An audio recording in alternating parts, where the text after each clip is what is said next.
Hey everyone, want to welcome you here to the show, The Prog Monster. My name is Murph. I am the host of this show. A show in which we talk about rock music. Yes, we're here to talk about rock music. And since we're doing the particular mini-series that we've been running now, this will be week number 4 or 5. I think it's number 4. Yeah. Number 4, where we are going to talk about those kind of changes, serious changes to their music style of the particular band we're going to be talking about. So the band that I've chosen to do today is Kiss. Yep, there they are. Kiss Love Gun, Kiss Dynasty. So what do these albums have in common, other than the fact that you got the same 4 guys on both of them? Not a hell of a lot, really. So on this album, we'll talk about this one first. So at this point in time, Kiss was a rock and roll band. Some would say a hard rock and roll band. Some people even went as far as to call them a metal band. I would never call them a metal band. Yeah, they had some pretty hard stuff on those Kiss Alive albums. But this album especially has that kind of rock and roll flavor that you get from the 1950s. There's a few songs on here that really kind of show that off. Christine 16,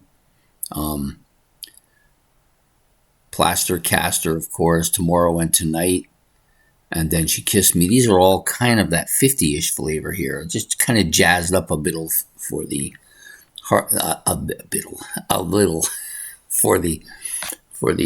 episode, for the album, really. So this is a good one, I guess. I don't like this album as much as I once did, even though this is produced by Eddie Kramer and Kiss, of course.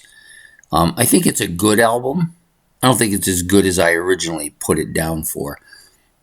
Of the 3 albums that came out between Kiss Alive and Kiss Alive 2, I think this might be the weakest of the 3.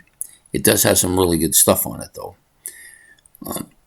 Probably Love Gun, I Stole Your Love, Shock Me are the big 3. All 3 of them are great. Almost Human.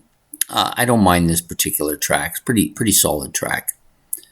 It's got that kind of Gene Simmons flavor to it, right? And Got Love for Sale. That's got a kind of a 50-ish flavor sound to it as well. But yeah, and probably one of the best Kiss covers as well. Same guy who did Destroyer did this as well. Yeah, so at this point in their history, they've now been around since 74, 75, 76, 77, putting out in that time period 6 studio albums and 2 live albums, although the live album did come out after this.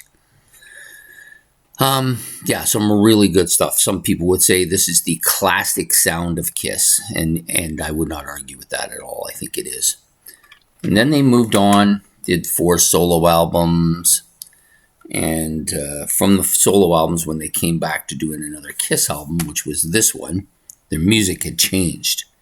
It now had more of the solo album flair to some of it.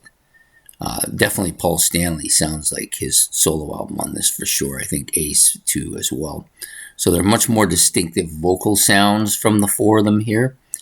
A lot poppier in nature. The songs are not nearly as heavy. Even some disco elements on some of the tracks as well, at least on the one track for sure. And I didn't actually mind this album when it came out. I thought it was kind of a different sounding album.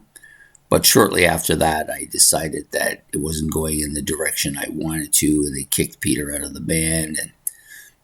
And then it became much poppier on the next album, and then when it did something else on the album after that, and then tried to come back with Creatures of the Night. And I would argue that Lick It Up falls into that same kind of category as Creatures of the Night, although I think Creatures of the Night may be one of their heaviest albums. But I still don't think that it recaptured that earlier era that this was. So to me, this is classic Kiss. This is the sound I like. and stuff that came out from this album onward. Got to a point after Lick It Up where I just gave up completely and have never actually returned. Haven't bought a single album of theirs from that point on. And because the music is just not what I wanted to listen to. Is it good music? Some people would say that stuff that they did in the late 80s and 90s is their best music. There's people that grew up on that. Not going to argue with them. It's just, no, I just don't prefer it. I just prefer not to hear it. So for today, that was the, these are the bands that changed. This is where it changed, in my opinion. Went from the studio album Love Gun to the studio album Dynasty. Music changed. In between that, you have a live album, and you've got 4 solo albums as well. So, yep, that's where it started for me. Anyways, I hope you enjoyed the episode. It was meant to be kind of a fun episode, as all the ones with this mini-series are meant to be. So I hope you've enjoyed this. Please, if you have any comments about anything that I've said, or about Kiss, or about the 2 albums, or about Kiss's history, or anything that's related to the topic we're doing tonight, you can put those in the comment section, and we'll be back next Tuesday for another mini-series episode. This will be number 5 coming up. So we're getting along there. We got 2 more to go. So I hope you've enjoyed this. We will see you then. Have yourself a good evening. Don't take any wooden nickels, as they say. And we'll see you then. Goodbye.